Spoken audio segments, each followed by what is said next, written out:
Voilà, dernier thème de cette semaine Grimaud.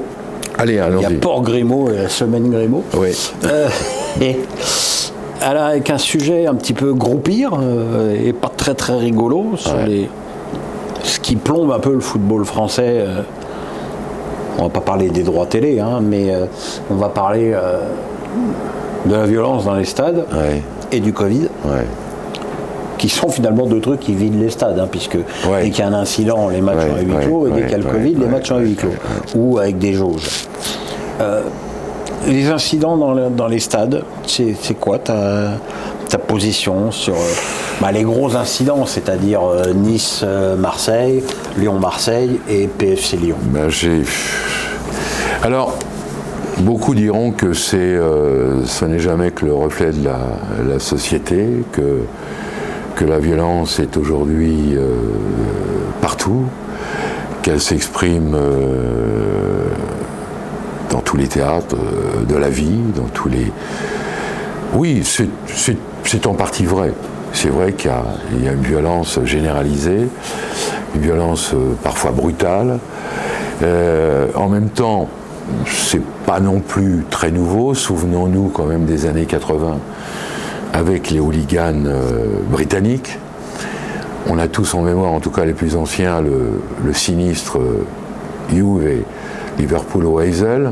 Je sais que ça a marqué l'histoire du foot. Mais ce qui a aussi marqué l'histoire du foot, c'est la manière dont les autorités anglaises ont réprimé le hooliganisme, avec des sanctions très sévères, avec une tolérance finalement zéro. Tous les fauteurs de troubles identifiés étaient suspendus à vie des stades. Ce qui a entraîné effectivement une espèce de pacification, de nettoyage et de pacification des stades anglais. Et une augmentation massive du prix des places. Tu me l'enlèves. Ah oui, très massive. Alors, faut-il, nous en France, en venir à ces extrémités-là? Très franchement, ça me gêne un peu de le dire, parce que ça reste par essence un sport hyper populaire, donc normalement accessible à tous les niveaux de la société. Mais s'il faut passer par la tolérance zéro et des suspensions à vie, il ne faut pas hésiter une seconde. Ah mais Dominique, si tu quadruples le prix des places, qui est peu ou prou ce qui s'est passé en Angleterre, les places ont été globalement quadruplées. Oui. Si tu quadruples le prix des places, le Parc des Princes, il sera toujours plein. Oui, mais effectivement, à Nîmes, à Montpellier et à Nîmes, moins. Le Vélodrome, il sera plus plein. Non, tu auras plus les virages. Voilà. Non, mais ça, c'est un vrai souci. C'est un vrai souci. Mais que faire? Que faire? À part sanctionner. Que faire? Laisser les choses se freiner. Il faut que les entrées au stade soient nominatives, avec photo, que les spectateurs soient identifiés. Alors je vois bien effectivement s'ils rentrent dans la tribune et qu'ils foutent une cagoule, c'est difficile de les identifier. Mais il faut les coffrer, il faut les sanctionner, ce qu'on a vu à PFC Lyon, c'est intolérable. C'est intolérable, absolument intolérable. Mais ce qui est encore plus intolérable, ce sont les déclarations qui vont suivre ces incidents. C'est là où nos responsables deviennent irresponsables. Désolé, Jean-Michel Aulas, c'est un grand manager, il l'a prouvé depuis la fin des années 80. Il a fait de Lyon une place forte. Il a fait de OL Group un groupe très, très, très, très costaud. C'est un grand manager, mais sa communication, elle est juste déplorable, quoi. Il faut le dire. Il faut le dire. Le problème tu ne peux pas rejeter les fautes en permanence sur les autres. Non, c'est ça. Et puis, je veux dire, le corporatisme et le clubisme, c'est-à-dire nos supporters sont formidables, on a besoin d'eux pour vivre, tout ce qui vient de l'extérieur est nuisible et c'est de leur faute. Ce n'est plus tenable comme discours, ce n'est plus tenable. Ce qu'il faut aujourd'hui, c'est, je pense que Aulas et quelque part Longoria et l'OM ont raté, et la Fédé et la Ligue ont raté une occasion unique de dire stop. Bien sûr. Stop. Bien sûr. Et on parle pour le football français. On ne parle pas pour notre club. Bien sûr. Et ça, c'est une occasion unique. Mais on a vu la même chose. Je suis désolé, Pierre Ferracci a fait le tour des médias pour défendre son club. Alors on est bien d'accord, n'importe qui sait qu'il n'y a jamais personne à Charletti. C'est sûrement pas les supporters du PFC qui ont provoqué ceux de Lyon. Ça, c'est une évidence. Mais, je veux dire, voilà, c'est pas parce que tu as 10 sauvages qui se revendiquent plus ou moins du PSG qui viennent que ça justifie la réaction. Surtout qu'il faut savoir que le train des supporters lyonnais avait du retard. Et que s'il n'avait pas eu du retard, il y aurait déjà eu des bagarres à la gare de Lyon. Bien sûr. Bon.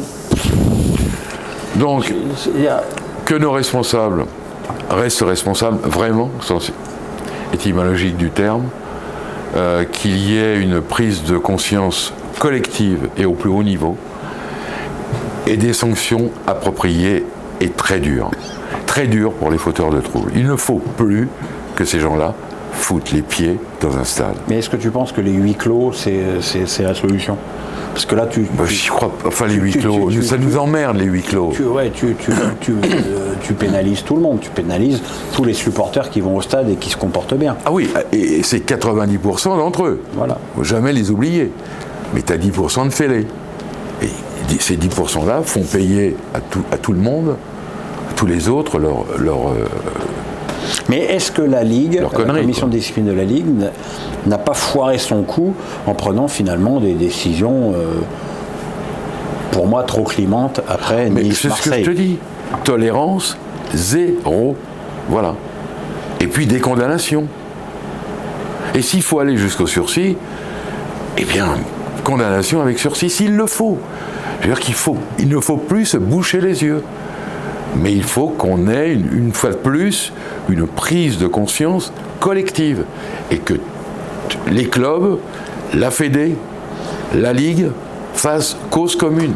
Mais tu vois, front commun. Moi, il y a un truc qui m'a choqué, c'est... Dieu sait que j'étais à ce fameux PSG Nantes où il y avait les 30 ans des ultras. Oui. Bon, il y a eu des banderoles, des fêtes, un déluge de fumigène. Oui. Mais bon, c'était festif, c'était les 30 ans. 2 matchs à huis clos pour la tribune. Ouais. Finalement, les 2 matchs à huis clos, ils ne seront pas purgés puisqu'il y a des jauges. Donc ça reviendra au même. Mais tu mets 2 matchs à huis clos pour ça. Et les supporters de Saint-Etienne qui, eux, ont balancé les fumigènes, mais qui ont quand même quasiment foutu le feu à la fois au filet des buts et un peu à la pelouse, pareil, c'est pas possible. Non, c'est pas possible. C'est pas possible. C'est pas possible. Il y a un problème d'équité, il y a un problème de jugeote. Et c'est très très inquiétant. Comme je trouve très inquiétant qu'on n'entende jamais Vincent Lavoine. Étonnant. C'est tout à fait étonnant. Parce que c'est quand même un mec de com. Ah bah c'est un mec de com. C'est un mec de com. C'est son job. C'est un mec de com qui ne communique pas. C'est son job, qui ne communique pas. Mais a-t-il les solutions, Vincent Lavoine ? Il faudrait lui poser la question. Je ne suis pas sûr qu'il les ait. Je ne suis pas sûr qu'il les ait. Parce que s'il avait une recette miracle, il nous la donnerait. Il saurait nous la faire parvenir. Moi, je ne suis pas sûr. Et je ne suis pas sûr que le ministère possède la solution miracle.